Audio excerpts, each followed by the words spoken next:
हमारा मूल मकसद ऐसे अलग झारखंड राज्य का गठन करना है जिसमें वास्तव में समानता हो, लोगों की बुनियादी जरूरतें पूरी हो सके। हम झारखंड वासी दुनिया भर में एक सकारात्मक योगदान दे सके। हमारे क्षेत्र में विकास के सभी संसाधन मौजूद हैं, जरूरत है सिर्फ ईमानदार कोशिश की। ये बातें झारखंड अलग राज्य की मांग रखने के दौरान विनोद बिहारी महतो ने कही थी। झारखंड आज अगर एक अलग राज्य बनकर उभरा है तो इसका श्रेय कई लोगों के संघर्ष और बलिदान को जाता है। इसी कड़ी में एक मुख्य नाम विनोद बाबू का भी है। विनोद बाबू, जिन्हें झारखंड का भीष्म पितामह भी कहा जाता है, जिन्होंने झारखंड में सामाजिक न्याय की नींव रखी, जिन्होंने शिक्षा को समाज के आखिरी व्यक्ति तक पहुंचाने के लिए सुदूर इलाकों में अनेकों शिक्षण संस्थान खोले, जिनके लिए आत्मसम्मान का स्थान इतना ऊंचा था कि उन्होंने मजदूरी छोड़कर फिर से पढ़ाई शुरू की और वकालत की डिग्री हासिल कर गरीबों शोषितों को न्याय दिलाने के लिए बिना 1 रुपए लिए कोर्ट में केस भी लड़ा। ये वही विनोद बाबू हैं जिन्होंने यहाँ के आदिवासियों मूलवासियों के सपने के झारखंड को साकार करने में अहम योगदान दिया। इस महान शख्सियत की आज जयंती है। आज ही के दिन 23 सितंबर सन 1923 को विनोद बाबू ने झारखंड, जो उस दौरान अविभाजित बिहार का हिस्सा था, यहाँ की धरती पर कदम रखा। विनोद बाबू के बारे में कहा जाता है कि शुरुआत से ही उनकी आर्थिक स्थिति ठीक नहीं थी, जिस वजह से उन्हें 10वीं जमात के बाद पढ़ाई को अलविदा कहना पड़ गया। साथ ही दैनिक मजदूरी के तौर पर धनबाद हाईकोर्ट में काम शुरू करना पड़ा। लेकिन कौन जानता था कि जो आज न्याय के परिसर में महज एक दैनिक मजदूरी कर रहा है, वह कल के दिन लोगों को न्याय दिलाने के लिए इसी न्याय के परिसर में वकालत करता दिखाई देगा। लेकिन सवाल यह है कि एक मैट्रिक पास लड़का कानून की दुनिया में कैसे जा पहुंचा। दरअसल इससे संबंधित एक दिलचस्प किस्सा है, जिसे जानने के बाद आपको इस सवाल का जवाब भी मिल जाएगा। उन दिनों विनोद बाबू दैनिक मजदूर की नौकरी के बाद कलेक्टरेट के आपूर्ति विभाग में किरानी की नौकरी कर रहे थे।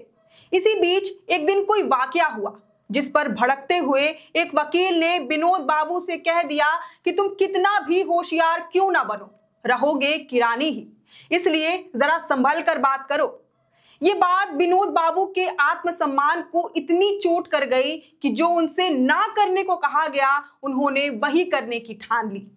विनोद बाबू ने उसी एक क्षण में ही वकील बनने का फैसला कर लिया। इसके लिए उन्होंने कड़ी मेहनत की, दिन रात एक कर वापस से पढ़ाई शुरू की, साथ साथ वह नौकरी भी करते रहे। देखते ही देखते उन्होंने इंटर, ग्रेजुएशन और फिर पटना लॉ कॉलेज से वकालत की डिग्री भी हासिल कर ली। अब कहते हैं ना, जहां चाह वहां राह। इसका सटीक उदाहरण विनोद बाबू है। वकालत की दुनिया में उन्होंने महज कुछ ही वर्षों में प्रतिष्ठित अधिवक्ताओं के बीच अपना नाम बना लिया। इस वाक्य से हम भली भांति समझ सकते हैं कि विनोद बाबू के लिए आत्मसम्मान का स्थान कितना ऊपर था, और इसी आत्मसम्मान, अस्तित्व की लड़ाई और उनकी जिद्दी स्वभाव ने उन्हें झारखंड अलग राज्य के लिए संघर्ष करने की प्रेरणा दी। विनोद बाबू इतने जिद्दी थे कि उन्होंने तय कर लिया था कि शोषितों को शोषकों के चंगुल से बचाना है और एक नए समाज और राज्य का निर्माण करना है जहां जुल्मों सितम की कोई जगह ही ना हो। ये उनकी जिद और स्वाभिमान का भाव ही था जिसके बदौलत विनोद बिहारी महतो ने बेरमो में माफियाओं के विरुद्ध जिस संघर्ष का शंखनाद किया, उसने सीसीएल से लेकर उसकी पेरेंट बॉडी कोल इंडिया तक में हड़कंप मचा दिया था। उन्होंने अपने कई साथियों के साथ मिलकर विस्थापितों को उनका हक दिलाया। बताया जाता है कि बोकारो स्टील प्लांट के लिए जमीन अधिग्रहण के दौरान रैयतों को सरकारी अधिकारी बहुत परेशान किया करते थे। कौड़ी के भाव में जमीन ले ली जाती थी। रैयतों के पास केस लड़ने के लिए पैसे नहीं होते थे। तब विनोद बाबू उनका केस अदालत तक लेकर जाते थे और उचित मुआवजा दिलाते थे। केस का फैसला होने के पहले 1 पैसा रैयतों से नहीं लेते थे। जब मुआवजा मिल जाता था तब उसका एक छोटा सा हिस्सा ही फीस के तौर पर लेते थे। इस फीस का ज्यादातर हिस्सा वह स्कूल कॉलेज को दान कर देते थे, क्योंकि उनका मानना था कि शिक्षा एक ऐसा महत्वपूर्ण साधन है जो झारखंड के लोगों को अपनी स्थिति सुधारने में मदद करेगा। शिक्षा के सहारे लोग अपनी पहचान और अधिकारों की लड़ाई लड़ सकते हैं। विनोद बाबू ने सामाजिक सुधार के लिए राजनीति का भी सहारा लिया। वह अपने जीवन काल में टुंडी और सिंदरी से विधायक और गिरिडीह लोकसभा से सांसद भी चुने गए।